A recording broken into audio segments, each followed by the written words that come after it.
ጀነራል ጉዑሽ ገብረ ናብ ሓራ መሬት ከም ዝወረደ ተገሊጹ። ኣብ ቤት ንብረትን ፕሮጀክት ኬሚካል ኢንዱስትሪ ደጀና ተነቂሉ ከም ዝተወሰደ ተሓቢሩ። ኣብ ዞባ ሰሜን ምዕራብ ትግራይ ዝርከቡ ወርቀኛታት ንክግፈፉ ከም ዝተወሰነ ተገሊጹ። ኣብ ሱዳን ኣብ ዝተፈጸመ ደብዳብ 14 ሰላማውያን ሰባት ተቐቲሎም። ላዕለዋይ ኣዛዚ ሰራዊት ምክልኻል ኢራን ተቐቲሉ። ሰላም ጥዕና ይሃበለይ ተኸታተልቲ ትግርኛ ዜና ነዚ ሰዓት ዝሓዝናዮም ዜናታት ብቐንዲ ነጥብታት ፈሊምናዮ ኣለና ንሰናይ ምክትታልኩም ብኽብሪ ብምዕዳም ናብ ዝርዝሮም ክነስግረኩም። ጀነራል ጉዑሽ ገብረ ናብ ሓራ መሬት ከም ዝወረደ ተገሊጹ። ኣብ እዚ ሰሜናዊ ምብራቕ ኣዛዚ ኣርሚ 15 ዝነበረ ጀነራል ጉዑሽ ገብረ ኣብ ሓራ መሬት ናብ ዘለው ሓይሊ ሰላም ሰራዊት TPF ከም ዝተጸንበረ ተገሊጹ። 15 ጥሪ ልዕሊ ኮር ዝበሃሉ ላዕለዎት ኣመራርሓ ሰራዊት ትግራይ ንዝወሰንዎ ውሳነ ብምቅዋም ዝተፈላለዩ ጽዕንቶታት ዝበዝሕዎ ዝነበሩ ጀነራል ጉዑሽ ገብረ ጥሪ 9/2018 ዓመተ ምህረት ብገበን ተጠርጢሩ ኣብ ትሕቲ ቀይዲ ምእታው ይዝከር። ድሕሪ ናይ 2 ሰሙን ማእሰርቲ ብዋሕስ 60,000 ዝወፀ እዚ ጀነራል ምስ ሰለስተ ብጾቱ ጀነራላት ብምዃን ናብ አዲስ አበባ ከም ዝወፀ ይፍለጥ። ጀነራል ጉዑሽ ናብ አዲስ አበባ ምስ ወፀ ምስ ላዕለዋይ ኣዛዚ ሰራዊት ሓራ መሬት ዝኾነ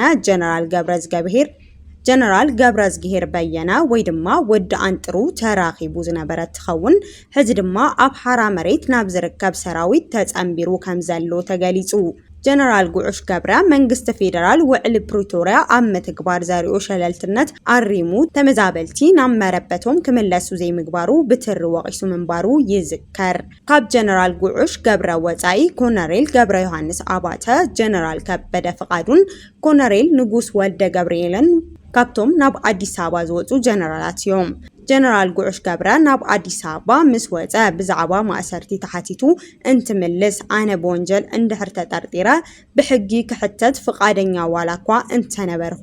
ንሶም ግን ንስራሕ ደሊና አካኢሎም ናብ ቢሮ ድሕሪ ምውፃእ ብኽፍለ ሰራዊት ከቢቦም ናብ ዘይፈልጦ ቦታ ኣፊኖም ወሲዶም ነይሮም ክብል ገሊጹ ነይሩ። ኣብዚ ሕዚ እዋን ጀነራል ጉዑሽ ገብረ ኣብ ሓራ መሬት ምስ ዝርከቡ ኣባላት TPF ማለት እውን ጀነራል ዘውዱ ኪሮስ፣ ኮሎኔል ገብሩ ጉናን ካልኦት ኣባላትን ተራኺቦም ከም ዘለው ተገሊጹ። ዋንነቱ ናይ ፕሮጀክት ኬሚካል ኢንዱስትሪ ደጀና ትእምት ዝኾነ ንብረት ተነቂሉ ይውሰዳሉ ዝብል ምንጩ ዘይፍለጥ ሓበሬታ ካብ ሓቂ ዝረሓቐ ምዃኑ እቲ ትካል ኣፍሊጡ። ካብ ትማሊ 20 መጋቢት ድሕሪ ሰዓት ጀሚሩ ኣብ ወረዳ እንደርታ ሓረና ኣብ ዝተብሃለ ከባቢ ዝርከብ ደጀና ኬሚካል ፋብሪካ ተነቂሉ ይውሰዳሉ ዝብል ሓበሬታ ብሰፊሑ ኣብ ማሕበራዊ ሚድያ ክዝርጋሕ ውዒሉ እዩ። እዚ ብተጠቀምቲ ማሕበራዊ ሚድያ ኣጀንዳ ኮይኑ ዝነበረ እዚ ምንቃል ትካል እቲ ኢንዱስትሪ መንነቶም ብዘይፍለጡ ኣካላት ተነቂሉ ይውሰድ ከም ዘሎን ናብ ኤርትራ ይሰግር ከም ዘሎን ተገሊጹ እዩ። ይኹን እምበር ዋንነቱ ናይ ፕሮጀክት ኬሚካል ኢንዱስትሪ ደጀና ትእምት ዝኾኑ ንብረት ተነቂሉ ይውሰዳሉ ዝብል ምንጩ ዘይፍለጥ ሓበሬታ ካብ ሓቂ ዝረሓቐ ምዃኑ ትእምት ሓቢሩ። እዚ ሓበሬታ ፍጹም ጉጉእ እዩ። ተነቂሉ ዝተወሰደ ዋላ ሓደ ንብረት ፕሮጀክት ኬሚካል ኢንዱስትሪ ደጀና ከም ዘየላ ኣፍሊጡ። እቲ ይጓዓዝ ኣሎ ተባሂሉ ኣብ ማሕበራዊ ሚድያ ተዘርጊሑ ዘሎ ትራንስፎርመር ዋንነቱ ናይ መንግስቲ ሓይሊ መብራህቲ ምዃኑ ግን ኣሚኑሎ። እቲ ትካል ከም ዝጠቐሶ ብሓደራ ኣብ ቀጽሪ እቲ ፕሮጀክት ተቐሚጡ ዝጸንሐ ምዃኑ ብምግላጽ ሕዚ እቲ በዓል ዋና ንብረት ንስራሕ ካብቲ ፕሮጀክት ዓልዒሉ ከም ዝወሰዶ ፕሮጀክት ኬሚካል ኢንዱስትሪ ደጀና ትእምት ኣፍሊጡ። ይኹን እምበር እዚ በዚ ትካል ዝቐረበ ምክንያት ዘእምን ኣይኾነን ብምባል ብነጠፍቲ ማሕበራዊ ሚድያ ተቃውሞ እንዳበዝሐ ይርከብ። ብዛዕባ እቲ ጉዳይ ጭቡጥ መርትዖ እናቕረበናሃለየ ብዓይኒ ዕሙድ ተነቂሉ ተጻዒኑ ኣይተወሰደን ኢልካ ምምጓት መሕፈሪ እዩ ዝብሉ ርእይቶ ወሃብቲ እውን ኣለው። ኣብ ዞባ ሰሜን ምዕራብ ዝርከቡ ወርቀኛታት ንክግፈፉ ከም ዝተወሰነ ተገሊጹ። ኣብ ዞባ ሰሜን ምዕራብ ወረዳ ጽምብላ ዝርከቡ ወርቀኛታት መናእሰይ ተገፊፎም ናብ ተዓሊም ንክኣቱ ከም ዝተወሰነ ሓደ ላዕለዋይ ሓላፊ ውድብ ስምረት ገሊጹ። ላዕለዋይ ኣመራርሓ ውድብ ስምረት ዝኾነ ኣይተጣዓመ ዓረዶም ኣብ ናይ ውልቀ ማሕበራዊ ሚድያ ኣብ ዘውፅኦ ሓበሬታ ከም ዘመላኽቱ ኣብ ዞባ ሰሜን ምዕራብ ወረዳ ጽምብላ ከባቢታት ቦናቁ፣ ሩባ ሕርሚ፣ ኮርተኽሊ፣ ደብረ ኣባይ ዓዲ እምብሉን ኣብ ወሰናወሰን ሩባ ተከዘ ዘለው ወርቀኛታት መናእሰይ ተገፊፎም ናብ ተዓሊም ኤርትራ ንክሰጋገሩ ተሓቢሩ ከም ዘሎ ጽሒፉ። ከምኡውን ኣብ ከባቢታት ወረዳ ዛዕናን ኣስገደን ዘለው ወርቀኛታት መናእሰይ ካብ ጽባሕ ዕለት 22 መጋቢት 2018 ዓመተ ምህረት ጀሚሩ ኣብ ዘለው 3 መዓልትታት ዕጡቃት ብምውፋር ተገፊፎም ናብ ሳዋ ኤርትራ ወታደራዊ መሰልጠኒ ማእከል ክውሰዱ ተወሲኑ ኣሎ ክብል ኣመሓላሊፉ። ኣብ ሩባታት በረኻታትን ዝነብሩ መናእሰይ ካብቲ ካሊእ ክፋል ሕብረተሰብ ንላዕሊ ተጻዋርነት ወታደራዊ ብቕዓት ክህልዎም ስለ ዝኽእል ንወታደራዊ ዕላማ ቀዳምነት ተዋሂቦም ክኸውን ከም ዝኽእል ርእይቶታት ይህቡ ኣለው። ብሓይሊ ተገፊፎም ናብ ወታደራዊ ተዓሊም ንክኣቱ ዝግበሩ ዘለው መናእሰይ ኣብይ ግህሰት ሰብኣዊ መሰል ምዃኑ ጥራይ ዘይኮነስ ኣብቲ ዞባ ዓብይና ፍርሒ ሃዋህው ይፈጥር ምህላው ተንተንቲ ይገልጹ። ብተወሳኺ ሰራዊት ትግራይ ንምጥንኻር መመልመሊ ሓድሽ ቀጥዒ ናብ ሕድሕድ ወረዳታት ተላኢኹ ከም ዘሎ ተገሊጹ። እቲ ወፂኡ ዝተባሃለ ሓድሽ ቀጥዒ ዘይተጋደሉ ንክጋደሉ ከምኡውን መልሲ ተጋደልቲ ካብ ወታደራዊ መሰልጠኒ ማእከላት ማእከል ተዓሊም ኣቋሪጾም ዝተመለሱ ብኽብሪ ዝተሰናበቱ በዲዲአር ዝወፁ ካብ ኣሃዱታቶም ባዕሎም ገዲፎም ዝወፁ ተጋደልቲ ናብ ኣሃዱታቶም ንምምላስ ዝተዳለወ ቀጥዒ ምዃኑ ተሓቢሩ። ንሕድሕድ ኣብያተ ዕዮን ዞባታትን ወረዳታትን ከተማታትን ትካላትን እቲ ቀጥዒ ብህፁፅ መሊኦም እቶም ተጋደልቲ ናብ ቃልሲ ንክምለሱ ቀጢን ትእዛዝ ተዋሂብዎም ከም ዘሎ ተመላኺቱ። እዚ ምንቅስቓስ እዚ ምስቲ ኣብ መንጎ ኢትዮጵያን ኤርትራን ዘሎ ምትፍናን ተደሚሩ ነቲ ዞባ ናብ ሓድሽ ዘይርጉእ ኩነታት ከስክሮ ይኽእል ይብሉ ተላዕሉ እዮም። ካብ ኣሜሪካ ዝተሰጎገ ሰለሞን ቦጋለ ናብ ዘይሕጋዊ ዕጡቕ ዘብዒ ተከዘ ከም ዝተጸንበረ ተገሊጹ። ኣብ ጽንተት ትግራይ ኣብ ሃገር ኣሜሪካ ብምዃን ኣብ ልዕሊ ህዝቢ ትግራይ መንነቶም ተኮር ዝኾኑ ዘረባታት ብምዝራብ ኣብ ማሕበራዊ ሚድያ ብምንጣፍ ቅድሚ ወርሒ ካብ ኣሜሪካ ዝተሰጎገ ሰለሞን ቦጋለ ምዕራብ ትግራይ ወሪሩ ናብ ዝሓዞ ዘብዒ ተከዘ ተጸንቢሩሎ።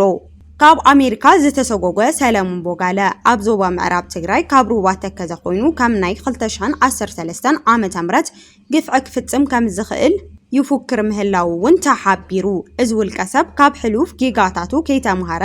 ምዕራብ ትግራይ ግዝኣት ጎንደር እዩ፣ ቀጻሊ ድማ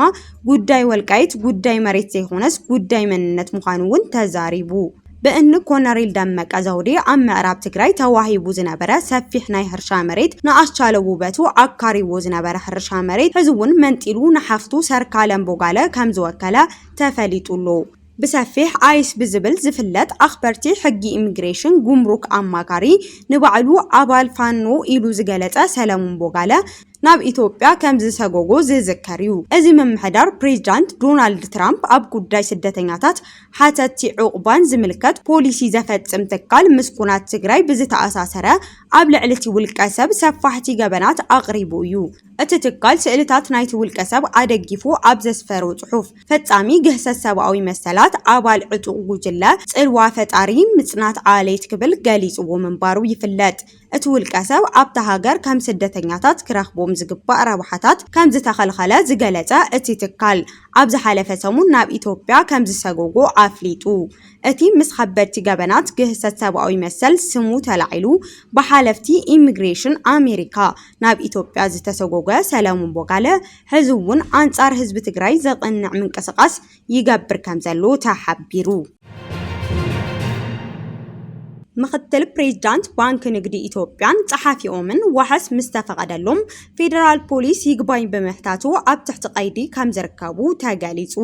ብገበን ገዕዝና ተጠርጢሮም ተኣሲሮም ዝርከቡ ምክትል ፕሬዝዳንት ባንክ ንግዲ ኢትዮጵያን ጸሓፊኦምን وحس أقوى أنت تفقدلهم فيدرال بوليس يقبان بمحتاتو أب قيد متنوهم تفاليتو مختل بريزيدانت بانك نقدي إثيوبيا لعلوي حلافي كولدو نتا أقلقلوس زخونو آيتا نوري حسين مأساروم زذكريو زحالف سومون أب لعلوي بيت فردي مدب چلوت لدتا زقربو آيتا نوري فيدرال بوليس نايقعزنا خسي زقربلهم كخون كالو نساتهم دما مسل وحسوم تحلو أب وطاي خوينهم ككراخرو حتو أقريبهم نيروم فيدرال بوليس بزعبا عملالسان لقاح عبيد سراحتنياتات زملكت مبرحة حاتيتو ملتي يصبا كمزلو مسرو امزتأثرو ناي بانكي حساباتي مرمر كمزلو نايتي بانك وشتاو اوديت تابتابي رؤو كمزلو بمقلات نتي ناي وحس حتو تقاويمو كمزتخراخرة غازيت افورتشن تابتيبا يخون مبر اتبيت فردي آيتا نوري ناي خلتميت شحبر وحس اتحيزو بوحس نكفتحو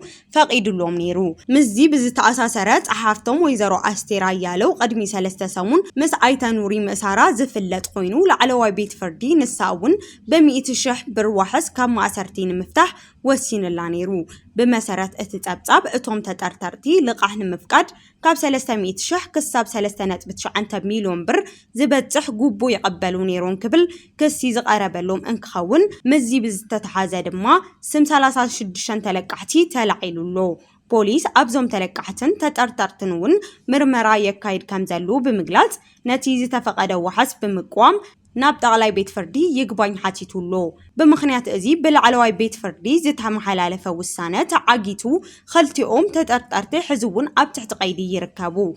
تقلالا بيت فردي فيدرال دما ابزمت اسامون والسانة كهبلو يتقبا كمزلو تحبيرو أب سودان بزتفتسامه دبدب 14 سلاماوان سبات تقتيلهم أب زوبا دبوب كردوفان سودان بحيلتات قلطوف دقا RSF زتفتسامه متقعتي مدافع بوحدو 14 سلاماوان سبات كم زتقتلو حدا أب تخوابي زنطف حكمناوي جوجلا أفليتو ጉጅላ ሓኻይም ሱዳን ኣብ ዘውፅኦ መግለፂ ንኸተማ ዲሊንግ ዓላማ ዝገበረ መጥቃዕቲ ክልተ ደቂ ኣንስትዮ 5 ህፃናት ካብቶም ግዳያት ክኾኑ እንከለዉ 7 ህፃናት ዝርከብዎ ካልኦት 23 ሰባት ድማ ቆሲሎም ኣለዉ እቲ መጥቃዕቲ ኣብታ ከተማ ንዝርከቡ መንበሪ ከባቢታት ዒላማ ዝገበረ መንባሩ እውን ተገሊጹ ብመሰረት እቲ ጉጅላ ኣብ ልዕሊ እታ ከተማ ንኻልኣይ መዓልቲ ብሰራዊት ሓይልታት ቅልጡፍ ደገፍ ብህዝባዊ ምንቅስቓስ ሓርነት ሱዳን ሰሜንን ከቢድ ደብዳብ ከም ዝተፈጸመ ይሕብር እቲ ኣብ ከተማ ዲሊንግ ዝተፈጸመ መጥቃዕቲ ነቲ ኣብ ሱዳን ልዕሊ 2 ዓመት ተባሪዑ ዘሎ ውግእ ናብ ዝኸፍአ ብርኪ ከም ዘሰጋግሮ ዘርኢ ምዃኑ ተሓቢሩ لعلوي عزازي سراويت مكلخال إيران تقتلو أمنغو إيرانن إسرائيلن أمريكاني كايد بزلو قد تتاوي كونات مقنات لعلوي مكونن سراويت مكلخال زبعي إيران حسن زاهد أب رئيس كتما إيران تهران كمز تقتلو تحبيرو أما أخلاي مبراء زلو وطري اندا قردة أبز خدلو زلو اوان عزازي كفل سراويت محمد رسو الله تهران زنبرو ميجر جنرال حسن زاهده كمز تقتلو زتفلاليو عالم لخاوي مراخب بزهان تابتيبوم علو اتوم جنرال زتقتلو إسرائيل أمريكا أبلع الإيران يوسدو بزلو وتعدراو سقمتتات أب تهران يفتسن بزلو تختاتالي متقعت مخانو تملاخيتو جنرال حسن زاده أبو تعدراوي مواقر إيران بفلاي دما ጸጥታ ርእሰ ከተማ ቴህራን ኣብ ምክልኻል ዓብይ ተራዝ ነበሮም ኣዛዚ መንባሮም ተገሊጹ እቲ ቅትለት ብምንታይ ዓይነት መጥቃዕቲ ከም ዝተፈጸመ ክሳብ ሕዚ ብዝርዝር እኳ እንተዘይተገለጸ እቲ ፍጻመ እዚ ንሰራዊት ሓይሊ ምክልኻል ኢራን ግን ዓብይ ናይ ድሕንነት ስብራት ምዃኑ ይገልጻሉ ሰበስልጣን ኢራን ክሳብ ሕዚ ብወግዓዊ መግለጺ እኳ እንተዘይሃቡ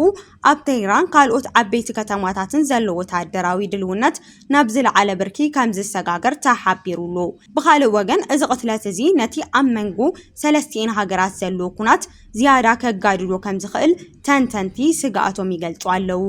እቲ ኩናት ኣብዚ ሕዚ እዋን ካብ ነፈርቲ ደብዳብ ሓሊፉ ናብ እግረኛ ሰራዊት የምርሕ ከም ዘሎን ኣሜሪካ ብኣሽሓት ዝቁጸሩ እግረኛ ሰራዊት ናብ ኢራን ተሰልፍ ከም ዘላን እዩ ዝሕበር ኢራን ድማ መሬት ሃገረይ ንዝረግጹ ኣሜሪካውያን እግረኛ ሰራዊት ሓዊ ከውርደሎም ክትብል ተሓንያላ أتي حدا ورح زغطرة بتمرت إسرائيل أمريكان مس إيران زكايد زلو كونات حزون برتو عنوات انداس عبات تناخير بيقتصلالو أتي زباوي كونات اندا قردة أبز خيدلو زلو اوان أمريكا لعلي سلسة شحن حموش مئتن اقرانيات السراويت ناي وقع مكاين مركباتن أما أخلاي مبراق الساماريات ركب أتوم ناي أمريكا اقرانيا سراويت أبلع لإيران وتعدرا وفرن مكياد دلوات مخانوم دما مينيستير مكل قالتها قرافليت ولو نزي سعيبو دما إيران أبتزوبا وتعدرا وفرن مكياد ناي ما أخلاي مبراق نزبتحو أمريكا وتعدران بتنقاقي يتصبا يوم ألهو كتبل نزي سعيبو دما إيران أبتزوباوي وتعدرا وفرن مكياد ناما أخلاي مبراق نزبتحو أمريكا وتعدرات بتنقاقي يتصبا يوم ألهو كتبل أتنقيقا تشاينا نوانا أكايد سراح تكال مفراي وتعدراو نفرتي نبر بموت فريدا هاجر تشاينا ننبر وانا أكايد سراح تكال مفراي وتعدراو نفرتي بسنكي أبلع ل$100 مليون زقمت جنزب زفت أموقع زنا نموت كم زفردتو رويترز حبيرو بيت فرد تشاينا نتبسنكي بلشونت نخلت عمد تدناغويزت أنها مسرح فردي أبومبر كوربوريشن إندوستري أوكيشن اتهاجر تانرويسونج نموت فريدو موالو اتبيت فرد نزفرد زهابو أكال نايت تشاينا أنت أرجع زناك كايدت أنحت سفح وفري مقد مخانو تنتنتي قلتو اتاكايد سراح مكل خال آير نبر وشتاو نقدي وشتاو حبريتاتات بموطا تخسيسو قبنن يقوينو كم زركب أب سميناو مبراق جزءات اتا هاجر لياونينج زركبو بيت فردي علاو جيرو اتسرح مكايدن 13 عامتات أب إندوستري آير زتفلالي صحفتات أب زسرحلو زنابر أوان 104.5 مليون دولار كم زتفا قداماي درجة وسانا نايت بيت فردي عملكيتو بريزيدنت تشاينا شي جينبينغ أبو تعدراو حيلة هاجر نعمتات زتأن حبل شونت متراي بمجمارو نلعلو الجنرالات وتعدراوي سبب سلطان تهاجر كم أون مينيستيرات مكل خال نبر كاب سلطانون كم زعليهم زذكريو كوراتم فتواتن تختاتلتي زيناتاتنا نزي ساعات زدالنا يوم حدش جمع بالتات اواناوي حبريتاتاتن أبززازي منالنا نمكتتالهم نمسكن